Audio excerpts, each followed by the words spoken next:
In today's video, I'm going to be building a gaming PC from scratch with zero budget. So every single piece I'm handpicking to my perfect spec without limitations or compromises. I'm really excited about this. But before we get to the build, I do want to give a quick shout out to Corsair. This video is not sponsored at all, but at the same time, they were kind enough to send out some Corsair parts that I could include in my build today. So you guys will see that when we get to it. But without further ado, let's go ahead and get building. Starting things off, I went with the Z790 Gaming Plus Wi-Fi motherboard, and of course a beefy Intel i9 14900K CPU. Hey, me again. Now normally I would show you a clip of me dropping in the CPU to the motherboard, but my boneheaded mistake, I accidentally deleted the footage, so here's a picture instead. After that, it was time to test fit my Corsair CPU cooler. I mainly did this part because I just wanted to see how the pre-applied thermal paste coverage would be before moving on. Now maybe it's because I decided to hand tighten the screws only, but I wasn't real thrilled with the coverage, so I decided to be better safe than sorry, and I wiped off all the old thermal paste so I could just go ahead and apply my own. Just a side note, I am fairly certain that if I would have used a screwdriver to tighten down those screws, the pre-applied paste probably would have been fine, but just better safe than sorry in my opinion. Now it's time to install the 64 gigabytes of DDR5 RAM, and of course matching the rest of our build, we went with the Corsair Vengeance 6200 MHz option. The nice part is I only use 2 sticks, so I can always double this up to 128 gigs in the future. After that's securely in place, it's time to install the NVMe SSDs. For this I went with the MP600 Elite, and I have a 2TB and a 1TB drive. I did go ahead and wire up my power supply and GPU to do a test fit outside the case to make sure that everything would work as expected before moving on to cable management. So now that I verified my build was working as expected, it's time to move on to one of my favorite parts of the build, and that's the case. So for this one, we went with the Corsair 6500X, which not only has great airflow, but it also aesthetically looks really nice. For the next step, I laid down my case so I could work top down on my build just to make things a bit easier on myself, and verifying that all the pins were in correct order on the case and motherboard, it was time to drop in that motherboard and secure it down in place. Now it's time to add in that ever important CPU cooler, and for this build we went with the Corsair iCUE Link H150i CPU cooler, which not only looks great, but it also has enough juice to cool down even the highest end CPUs. This time around I do hand tighten the screws, but then I also follow it up with a screwdriver so I can apply even pressure and make sure that all the thermal paste is evenly distributed across the top of the CPU. After that, it was time to add some razzle dazzle with the build, so I grabbed these fancy red cables made by Corsair that would replace the super ugly ones that come standard in every power supply box. Speaking of power supplies, we went with the RM1000X made by Corsair. This meets the recommended power required for our build. And the nice thing about this power supply is that it's modular, so we can plug in the cables that we need and get rid of the ones that we don't. As you can see already, replacing the standard cables with the new red ones makes a huge difference. Now comes the fun part, installing the power supply and starting our cable management. This Corsair case has a vertical mount for the PSU and plenty of space to store all those cables, which is going to make our life really easy. And now flipping our PC back around, I begin to plug in all our cables into the motherboard while simultaneously using zip ties and Velcro to keep everything organized. Now this process is tedious but fairly straightforward. I really like to take my time during this part because a few extra minutes now will save us a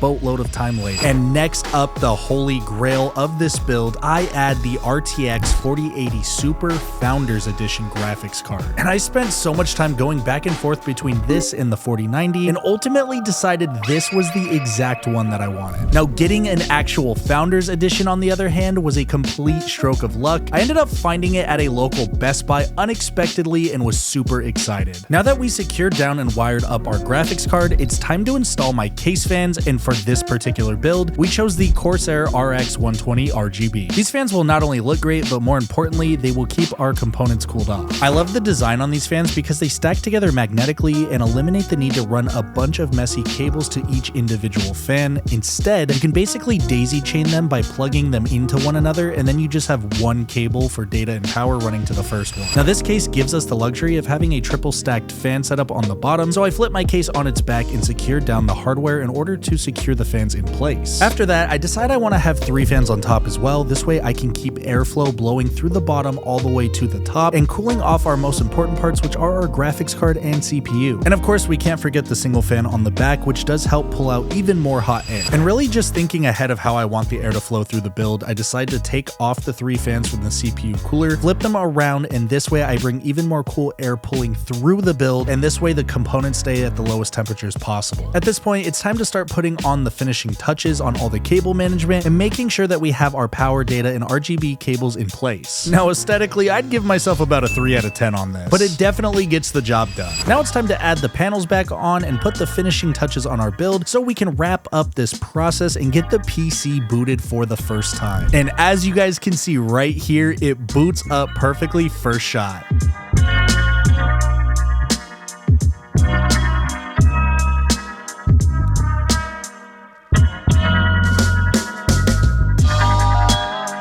Alright guys, that wraps up the build. Hope you guys enjoyed the video. If you guys want to see me build another computer at a certain budget, let me know down in the comments. But if not, be sure to go check out one of these two videos up next.